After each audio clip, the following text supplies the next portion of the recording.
क्या कहेंगे अमरिंदर झा भाई? 2024 में लोकसभा चुनाव है और देश का सबसे बड़ा चुनाव है। इस बार देश में प्रधानमंत्री किसको देखना चाहते हैं? सबसे बड़ी बात है कि देश में जो अभी के जो चुनाव का नैरेटिव बनाया जा रहा है वो कहीं ना कहीं किसी खास करके एक मुद्दे को लेकर के जो है उसको हाइप किया जा रहा है।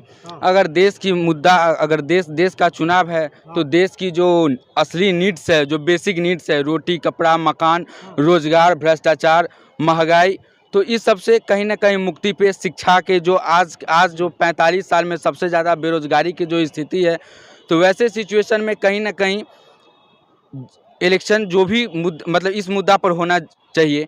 और जहाँ तक कि किसी एक खास करके मुद्दा को, राम मंदिर जैसे मुद्दा को नैरेटिव बनाने की कोशिश की जा रही है, ये कहीं ना कहीं बीजेपी की एक सोची समझी रणनीति है, वोट बटोरने की रणनीति है। बीजेपी की साजिश है ये। बीजेपी की कहीं ना कहीं, चूँकि राम सब में है और राम सबके हैं। राम एक व्यक्तिगत आस्था है, जितने भी हिंदू सनातन धर्म है उस सबको खुशी है, सबकी व्यक्तिगत आस्था है कि राम मंदिर को माननीय सर्वोच्च न्यायालय के आदेशानुसार राम मंदिर बन रहा है। और राम मंदिर में सभी हिंदू की और सनातन धर्म के जो भी लोग हैं उसकी खुशी है। और लेकिन ये खुशी तब और ज़्यादा दोगुनी खुशी होती जब चारों धाम के शंकराचार्य वहाँ पे पहुँचते और विशेष करके सभी नियम और कानून के ये सभी धर्म के पालन करके वो अगर किया जाता तो। अच्छा ये बताइए अमरिंदर झा भाई, 10 साल जो रहा है भारत सरकार का, वर्तमान सरकार का, उसको कैसे देखते हैं कि कैसा रहा? देखिए, मेन मुद्दा अगर देखा जाए तो पिछले 10 सालों में सबसे ज़्यादा आजकल आप बताइए सरकार का जो आंकड़ा है उसमें पिछले 45 साल में सबसे ज़्यादा बेरोजगारी की स्थिति आज है। लेकिन कहीं ना कहीं इसको कहीं नेशनल मीडिया में देखेंगे तो कहीं आपको दिखाई ही नहीं देगी। आज तक कभी आप किसान के, जो मोदी जी 2014 में जब आए थे तो वो किसान के आमदनी को दोगुना करने के बारे में जो है खास करके चर्चा किए थे। हर युवाओं को 2 करोड़ पर साल रोजगार के लिए वादा किए थे। 15 लाख करोड़ रुपया देने का, 15 लाख रुपए बैंक अकाउंट में 15 लाख रुपए देने के लिए है ना 2014 में मुद्दा लाए थे। लेकिन आज देखा जाए तो आज नेशनल मीडिया में इस स्तर नेशनल मीडिया का हो गया कि वो विश्व में जो उसका सूचांक होता है उसमें 160वां पायदान पर हमारे नेशनल मीडिया का स्तर है। लेकिन इसलिए है क्योंकि आज तक कभी भी न बेरोजगारी पे चर्चा होती है, न महंगाई पे चर्चा होती है, न भ्रष्टाचार पे चर्चा होती है, न 15 लाख रुपया पर चर्चा होती है। वो चर्चा हिंदू मुसलमान, मंदिर मस्जिद और भारत पाकिस्तान, कहीं ना कहीं देखा जाए तो इसी मुद्दा पे 10 साल की जो पिछले 10 साल की जो विगत 10 साल की जो स्थिति है इसी पे रही है। आप बड़ा आरोप लगा रहे हैं नेशनल मीडिया पर साहब, वो सच्चाई दिखाने का काम करते हैं। देखिए, नेशनल मीडिया कहीं ना कहीं एक गरीबी और एक अमीरी के बीच की जो खाई है ना, वो मतलब इस स्तर से वो करना चाह रही है कि जिसे अगर किसी खास लोगों को, वो तो ऐसे दिखाती है जैसे में कोई गरीब ही देश में ना हो। सच दिखाते हैं भाई। अगर वो सच दिखाते ना तो 85 करोड़ लोग कौन है जिनको आज 5 किलो राशन मिल रहा है।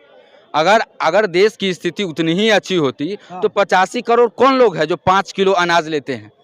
अगर मोदी जी ने 9 साल में बोल रहे कि मैंने 25 करोड़ लोगों को, 25 करोड़ परिवारों को गरीबी रेखा से नीचे, मतलब गरीबी रेखा से हटाया हूँ, तो भाई वो 85 करोड़ लोग कौन है जो आपकी राशन लेते हैं, जिस पे अधिकार है लोगों को राशन पाना। नहीं, जिस पे आप अपना फोटो लगाते हो भाई। तो इस स्तर का हम आज अमेरिका का देखिए, आज आप किसी और देश का देखिए, तो वहाँ पर कहीं ना कहीं आप शिक्षा, हमारा सरकार का कर्तव्य बनता है कि आप शिक्षा को फ्री कीजिए। जिस शिक्षा पे आप 18% से ज़्यादा टैक्स लगाए हुए हो, कहीं ना कहीं ज़रूरी है कि आप शिक्षा को फ्री करो। अब 5 किलो राशन फ्री दे करके आप क्या मतलब, आज हिंदुस्तान के लोगों के पास इतना कैपेबल नहीं है कि हम महीना में 5 किलो राशन हम खरीद पाएँ, जो आप दे करके इतना बड़ा एहसान कर रहे हो। आप शिक्षा को, स्वास्थ्य को, इस सब को बेहतर बनाओ ना। आप अगर कहीं ना कहीं 5 किलो राशन तक किसी आदमी को सीमित करना चाहते हो तो ये कौन सा मतलब हम प्रगति में तो इस समय में देश में वही 2-4 गिने चुने जो उद्योगपति है वही कहीं ना कहीं प्रगति में जा रहे हैं। कौन है वो? देखिए, मैं नाम तो मतलब नाम आप बोल रहे हो तो आपको भी पता है। आज अडानी जी जो है, कहीं ना कहीं देखा जाए तो 2014 का जो स्थिति था उसमें वो 609वां नंबर पर थे। और अभी के टाइम में जब मोदी जी आए तो दूसरा नंबर पर है।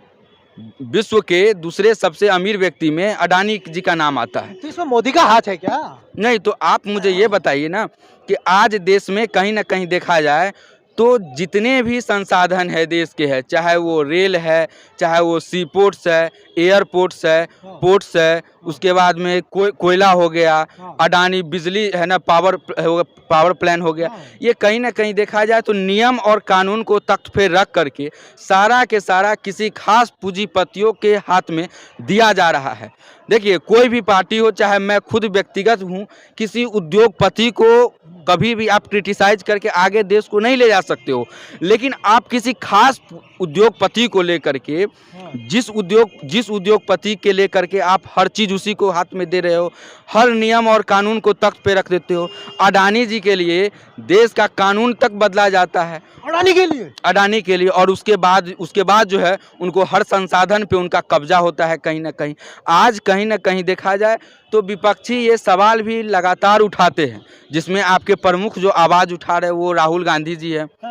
वो पर बहुत मतलब जो है ना हर जगह वो अपने हर कैंपेन में आवाज़ उठाते हैं, लेकिन आज उनकी आवाज़ को भी दबाया जा रहा है इस मुहिम के तहत।